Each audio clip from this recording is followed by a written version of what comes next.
அனைவருக்கும் இனிய வணக்கம். திருவாசகம் 365 என்கிற யூடியூப் சேனலின் மூலமாக உங்களை சந்திப்பதில் மகிழ்ச்சி.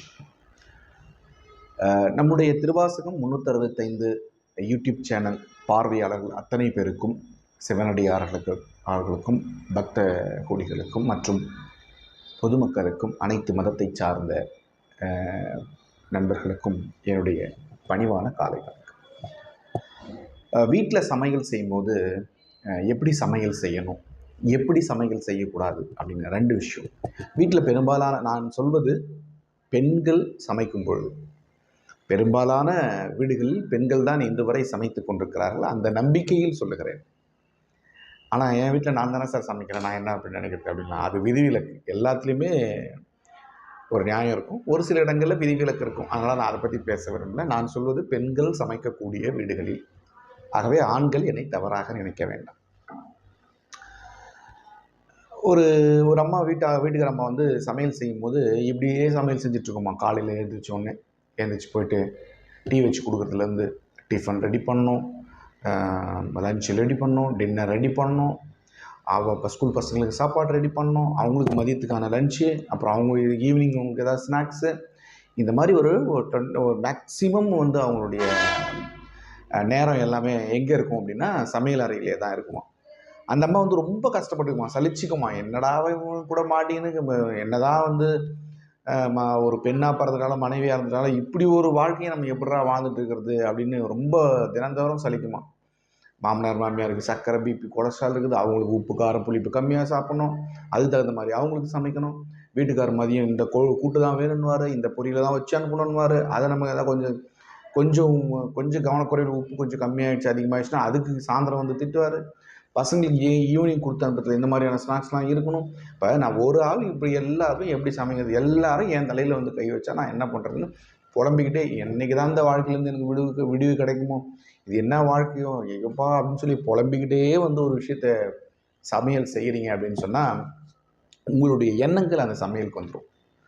எப்படின்னா, ஒரு நல்ல மகிழ்ச்சியான எண்ணத்தோடு ஒரு உணவு தயாரிக்கிறதுக்கும், இந்த மாதிரி புலம்பிக்கிட்டே உணவு தயாரித்து நம்ம வீட்டில் இருக்கிறவங்களுக்குலாம் கொடுத்தோம்னா, அப்போ வந்து நம்முடைய அணுகுமுறையே வேறு மாதிரி இருக்கும். கொண்டு போய் அந்த சாப்பாடை வச்சுட்டு, இருந்தா உனக்கு சாப்பாடு, தண்ணி கொண்டு டங்குன்னு டம்ளரை வைக்கிறது, அது தண்ணி ஊற்றுறது, திருண்டு போ அப்படின்றது. ஒரு சலிப்பான மனநிலையில் நீங்கள் சமையல் செய்யக்கூடாது பெண்கள். அப்படி செஞ்சீங்கன்னு சொன்னால் அன்றைய தினம் முழுக்க, அதே மாதிரி அந்த தினம் மட்டும் இல்லாமல் பெரும்பாலான அந்த உணவை எடுத்துக்கொள்ளுபவர்களுக்கும் அந்த மாதிரியான எண்ணங்கள் இருக்கும் அப்படின்றது ஒரு சைக்கலாஜிக்கல் ஒப்பீனியன். ஆகவே பெண்கள் சமையல் செய்யும் போது நல்ல எண்ணங்களோடு செய்யணும். எப்படி சமையல் செய்யணும் அப்படின்னு சொன்னால், உங்களுக்கு பிடிச்ச இசையை கேட்டுக்கிட்டே செய்யலாம். இப்போது நீங்கள் தான் காசு வாங்கிக்கிட்டு டாக்டராக வேலை செய்கிறவங்க வெளியில் இருப்பாங்க, எம்பிபிஎஸ் முடிச்சுட்டு சித்தா ஆயுர்வேதெல்லாம் முடிச்சுட்டு டாக்டர்ஸ் இருக்கிறாங்க. ஆனால் உங்கள் வீட்டுக்கு நீங்கள் தான் டாக்டர், தலைமை மருத்துவர் நீங்கள் தான். அப்போ உங்கள் வீட்டில் இருக்கிற அத்தனை பேருடைய உடல்நிலையை நீங்கள் தான் கவனிச்சுக்கணும். அப்போ உங்களுக்கு எவ்வளோ பெரிய பொறுப்பு இருக்குது. இப்போ அந்த பொறுப்போடு இருக்கும்போது நீங்கள் எவ்வளோ சந்தோஷமாக இருக்கணும். நான் தான் இந்த வீட்டையே தாங்கி நிற்கிறேன், பொருளாதார ரீதியாக எங்கள் வீட்டுக்கார் எல்லாத்தையும் சம்பாரிச்சு கொடுத்தாலும் கூட அவர்களுக்கு ஆரோக்கியத்தை நான் தான் பாதுகாத்து கொண்டிருக்கிறேன் அப்படின்ற அந்த கர்வம், திமிர், இந்த கெத்து அதெல்லாம் இருக்கணும் கண்டிப்பாக. அப்படி இருந்தால் அது சந்தோஷம்தான். அப்போது நீங்கள் வந்து அந்த சமைக்கும்போது நல்ல ஸ்லோகங்கள் சொல்லலாம், உங்களுக்கு பிடிச்ச நல்ல இளையராஜா மியூசிக் கேட்கலாம், உங்களுக்கு பிடிச்ச நல்ல ஒரு சொற்பொழிவாளருடைய பேச்சை கேட்கலாம், உங்களுக்கு பிடிச்ச ஒரு ஒரு ஒரு நடனக்கலைஞரோ இல்லை உங்களுக்கு பிடிச்ச ஒரு இசைக்கலைஞருடைய அந்த இசையை ஓட விட்டுட்டே நீங்கள் சமையல் செய்யலாம்.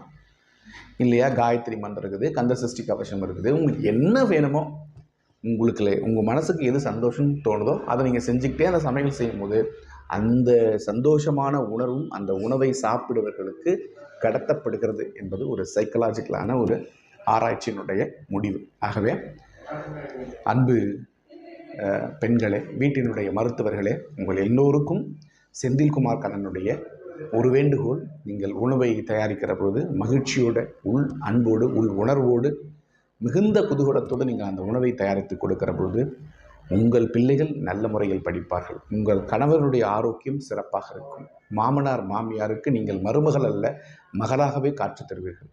அப்படியே தினந்தோறும் சமைத்து உங்கள் வாழ்க்கையை செழிப்பாக வைத்துக் கொள்ளுங்கள். வணக்கம்.